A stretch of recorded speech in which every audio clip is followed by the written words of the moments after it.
ഞാൻ doctor Biniya, Bethsaida homeo clinic, Kaloor. ഇന്ന് നമ്മൾ ഡിസ്കസ് ചെയ്യുന്നത് കാലിലുണ്ടാകുന്ന ചില സൂചനകൾ, പ്രത്യേകിച്ച് 5 സൂചനകൾ എന്തൊക്കെയാണ്, അത് നമ്മുടെ പല ആരോഗ്യ പ്രശ്നങ്ങളെയും കാണിക്കുന്നുണ്ട്. അത് ഏതൊക്കെയാണെന്ന് മനസ്സിലാക്കി തരിക. അത് വരാതെ ഇരിക്കാൻ നമുക്ക് എന്തെല്ലാം ചെയ്യാൻ കഴിയുമോ അതെല്ലാം പറഞ്ഞു തരികയാണ് ഇന്നത്തെ വീഡിയോയിലൂടെ ചെയ്യുന്നത്. ഈ ചാനൽ ആദ്യമായിട്ടാണ് കാണുന്നതെങ്കിൽ ഷെയർ ചെയ്യാനും സബ്സ്ക്രൈബ് ചെയ്യാനും മറക്കാതിരിക്കുക. അപ്പൊ എന്തൊക്കെയാണ് നമ്മുടെ കാലില് ഉണ്ടാകുന്ന ചില വ്യത്യാസങ്ങൾ? അത് ശരിക്കും നമ്മുടെ ധമനികളിലുള്ള തടസ്സത്തെ കാണിക്കുന്നു.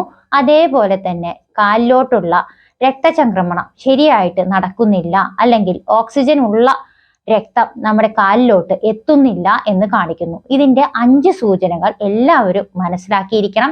നേരത്തെ മനസ്സിലാക്കിയാൽ നേരത്തെ നമുക്ക് ട്രീറ്റ്മെന്റ് ചെയ്യാം. പെട്ടെന്ന് തന്നെ അതിന്റെ കോംപ്ലിക്കേഷൻസ് ഒഴിവാക്കാനും സാധിക്കും. അപ്പൊ പ്രധാനമായിട്ടും നമ്മുടെ കാലിലേക്ക് ഓക്സിജന്റെ ബ്ലഡ് സപ്ലൈ കുറയുന്നത്, പ്രത്യേകിച്ച് കോമൺ ആയിട്ട് കാണുന്നത് എപ്പോഴൊക്കെയാണ്? ഷുഗർ ഉള്ള, അതായത് ഡയബറ്റീസ് ഉള്ള ആളുകളിൽ കാണാറുണ്ട്. അതേപോലെ തന്നെ രക്തവാതം പോലുള്ള അസുഖങ്ങളിലുള്ളവർക്ക് നിർവീക്കവും അതേപോലെ തന്നെ കളറ് മാറുന്നതും കാണാറുണ്ട്.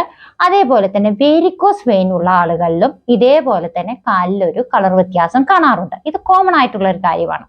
പക്ഷെ എന്തൊക്കെ കാര്യങ്ങൾ ഈ 5 സൂചനകളും നമ്മൾ ശ്രദ്ധിച്ചിരിക്കണം. നമുക്കുണ്ടെങ്കിൽ അതെന്താണെന്ന് നമ്മൾ ഡയഗ്നോസ് ചെയ്യണം. എന്താണ് ഈ അസുഖം എന്ന് നേരത്തെ തന്നെ തിരിച്ചറിയുക, അതിന് വേണ്ടുന്ന ട്രീറ്റ്മെന്റ് ചെയ്യുക. അപ്പൊ നമുക്ക് നോക്കിയാലോ എന്തൊക്കെയാണെന്ന്.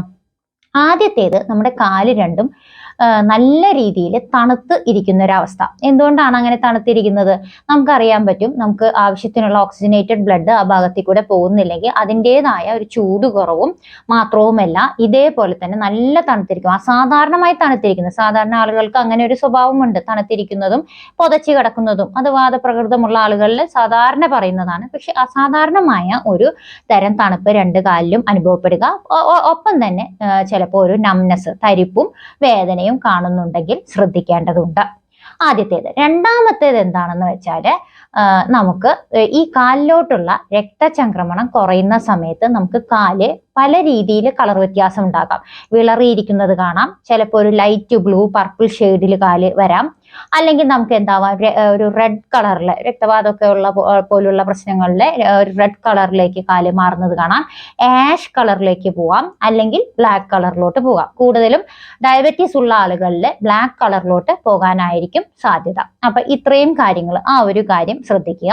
രണ്ടാമത്തെ കാര്യം. മൂന്നാമത്തേത്, കാലില് ഭയങ്കരമായിട്ടുള്ള വേദന. അത് എല്ലിന്റെ വേദനയല്ല, മസിൽസിന്റെ വേദന, കാലിന്റെ അടിഭാഗത്ത് വേദന, ഒപ്പം തരിപ്പും അസ്വസ്ഥതയും ഉണ്ടെങ്കിൽ അതും ശ്രദ്ധിക്കണം. കാലിലെ വേദന നടക്കുമ്പോൾ കൂടുന്നു, ഇരിക്കുമ്പോൾ ആശ്വാസം, അങ്ങനെ ഒരു അവസ്ഥയിൽ ഉണ്ടാവാറുണ്ട്. ചിലപ്പോൾ കുറെ നേരം നിൽക്കുകയോ അല്ലെങ്കിൽ നടക്കുകയോ ഒക്കെ ചെയ്യുന്ന സമയത്ത് ഭയങ്കരമായിട്ടുള്ള വേദന കുറച്ചു നേരം വിശ്രമിച്ചാൽ കുറഞ്ഞു പോകുന്നുണ്ട്. പക്ഷെ ആ വേദന തുടർന്ന് വരുന്നുണ്ടെങ്കിൽ ശ്രദ്ധിക്കേണ്ടതുണ്ട്. രക്തചംക്രമണം ശരിയായിട്ട് നടക്കുന്നില്ലേ എന്ന് ചെക്ക് ചെയ്യണം. മുറിവുകൾ പെട്ടെന്ന് ഉണങ്ങാതെ വരുന്ന ഒരവസ്ഥ, അത് ഷുഗർ ആണ് ഏറ്റവും, അതായത് ഡയബറ്റീസ് ആണ് അതിന്റെ പ്രധാന കാരണം. ആ ഭാഗത്തേക്കുള്ള ശരിയായിട്ടുള്ള ഓട്ടം ഇല്ല എന്നുണ്ടെങ്കിൽ നമുക്ക് മുറിവുകൾ ഉണങ്ങാനായിട്ട് സമയം പിടിക്കും. ഒപ്പം തന്നെ കാലുകൾ കറുത്തു പോകുന്നതും കാണാറുണ്ട്, ബ്ലഡ് സർക്കുലേഷൻ ശരിയല്ലെങ്കിൽ. ഇനി ഏറ്റവും അവസാനത്തേത്, കാലുകളിലെ രോമം കൊഴിഞ്ഞു പോവുക, അല്ലെങ്കിൽ നമ്മുടെ നെയിൽസ്, നമ്മുടെ കാലിന്റെ നഖങ്ങൾ ഒന്നില്ലെങ്കിൽ ഒട്ടും കട്ടിയില്ലാതെ ബ്രിട്ടിലായിട്ട് പൊട്ടിപ്പോകുന്നത്, അല്ലെങ്കിൽ കട്ടി കൂടിയിട്ട്, ഭയങ്കരമായിട്ട് കട്ടി കൂടിയിട്ട് കറുത്തു പോകുന്ന ഒരവസ്ഥ. ഇത് രണ്ടും തന്നെ ആ ഭാഗത്തേക്കുള്ള രക്തയോട്ടം കുറഞ്ഞു എന്നാണ് കാണിക്കുന്നത്. അപ്പൊ ഇങ്ങനെയൊക്കെയുള്ള ഈ ഒരു 5 സൈനുകൾ നമ്മുടെ കാലിൽ കാണുന്നു. ഏറ്റവും അധികമായിട്ട് നമ്മുടെ കാല് കറുത്ത് പോകുന്നു, അതായത് ഷെയ്ഡ് സാധാരണ നമ്മുടെ കാലിന്റെ ഷെയ്ഡിൽ നിന്നും കുറഞ്ഞു വരുന്നു. ബാക്കി എല്ലാ ഭാഗത്തേക്കാളും കാലിന്റെ കളർ കുറഞ്ഞു വരുന്നു എന്നുള്ളത് ആദ്യത്തെ ഒരു കാര്യമാണ്. പിന്നെ ഞാൻ ഈ പറഞ്ഞ ബാക്കി കാര്യങ്ങളും ശ്രദ്ധിക്കേണ്ടതുണ്ട്. ഒപ്പം തരിപ്പ്, വേദന ഒക്കെ ഉള്ളത് നമുക്കറിയാലോ. ഷുഗർ, ഡയബറ്റീസിന്റെ ഏറ്റവും വലിയ ബുദ്ധിമുട്ടാണ് കാലിലെ തരിപ്പും വേദനയും എന്നുള്ളത്. അപ്പൊ അതും ഇതിന്റെ ഒരു ഭാഗം തന്നെയാണ്. അതല്ലാതെയും ഈ വേരിക്കോസ് വെയിൻ ഉള്ളവർക്കും വേരിക്കോസ് അൾസർ വരാൻ സാധ്യതയുള്ളവർക്കും കളർ മോശമായിട്ട് വരാം, കാലിലെ കളർ മോശമായിട്ട് വരുന്നത് കാണാം. ഇനി നമുക്ക് ചെയ്യാൻ കഴിയുന്ന കാര്യങ്ങൾ, ഇതിനു വേണ്ടി നമുക്ക് വരാതിരിക്കാൻ ശ്രമിക്കേണ്ട കാര്യങ്ങൾ, ആദ്യം തന്നെ ഡയബറ്റീസ് അല്ലെങ്കിൽ അതേപോലെയുള്ള ലൈഫ് സ്റ്റൈൽ ഡിസോർഡേഴ്സ് വരാതിരിക്കാൻ നമ്മൾ ശ്രദ്ധിക്കുക. അതിനു വേണ്ടിയിട്ട് നമുക്ക് ഒരു അരമണിക്കൂറെങ്കിലും നടക്കുക.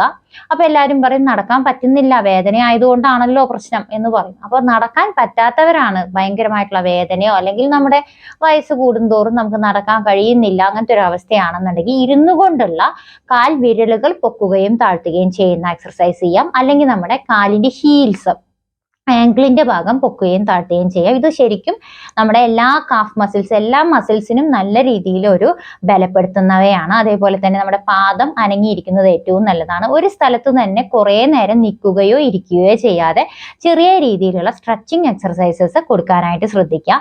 ഇനി വേരിക്കോസ് വെയിൻ ഒക്കെ വരാൻ സാധ്യതയുള്ള അല്ലെങ്കിൽ ഉള്ള ആളുകളാണെങ്കിൽ രാത്രിയിൽ കിടക്കുമ്പോൾ നമ്മുടെ ഹൃദയത്തിന്റെ ആ ഒരു ഭാഗം, അതായത് ഹൃദയത്തിനേക്കാൾ നമ്മൾ കിടക്കുന്ന സമയത്ത് കാല് പൊങ്ങിയിരിക്കാനായിട്ട് ഒരു പില്ലോ വെച്ചിട്ടോ അല്ലെങ്കിൽ എന്തെങ്കിലും കാര്യങ്ങൾ കൊണ്ട് ഹൃദയനിരപ്പിലും മുകളിലായിട്ട് നമ്മുടെ കാല് വരുന്നത് പോലെ വെക്കുക. അങ്ങനെ വെച്ചാൽ കൂടുതൽ ബ്ലഡ് സർക്കുലേഷൻ അങ്ങോട്ട് പോകാനായിട്ട് നമ്മുടെ ശരീരം ശ്രമിക്കുന്നത് കാണാം. അപ്പൊ അത് അങ്ങനെ ചെയ്യാനായിട്ട് ശ്രദ്ധിക്കുക.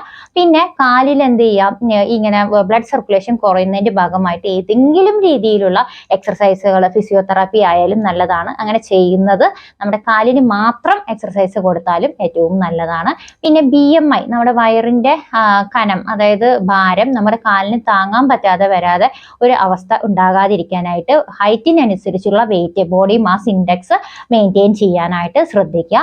ഭക്ഷണമൊക്കെ വളരെ ശ്രദ്ധയോടെ കഴിക്കാനും നമ്മുടെ ഈ ലൈഫ് സ്റ്റൈൽ ഡിസോർഡേഴ്സ് ആയ ഷുഗറും പ്രഷറും കൊളസ്ട്രോളും ഇല്ലാതിരിക്കാനും ശ്രദ്ധിക്കുക. പിന്നെ എന്തെങ്കിലും ചെറിയ ചേഞ്ചസ് കാണുമ്പോൾ എന്താണ് ഇതിന്റെ കാരണം, ബ്ലഡ് സർക്കുലേഷൻ മോശമായിട്ടാണോ എനിക്ക് ഇത് ഉണ്ടാകുന്നത് അല്ലെങ്കിൽ വേറെ എന്തെങ്കിലും കാരണമാണോ എന്നുള്ളത് നിർബന്ധമായിട്ട് നിങ്ങൾ ഡയഗ്നോസ് ചെയ്തിട്ട് അതിന്റെ വേണ്ടുന്ന ട്രീറ്റ്മെന്റുകൾ എടുക്കാനായിട്ട് ശ്രദ്ധിക്കുക. ഇങ്ങനെയുള്ള വീഡിയോസ് നിങ്ങൾക്ക് ഉപകാരമാകുന്നുവെങ്കിൽ ഷെയർ ചെയ്യുക. മറ്റൊരു വീഡിയോയ്ക്കായി കാത്തിരിക്കുക. താങ്ക്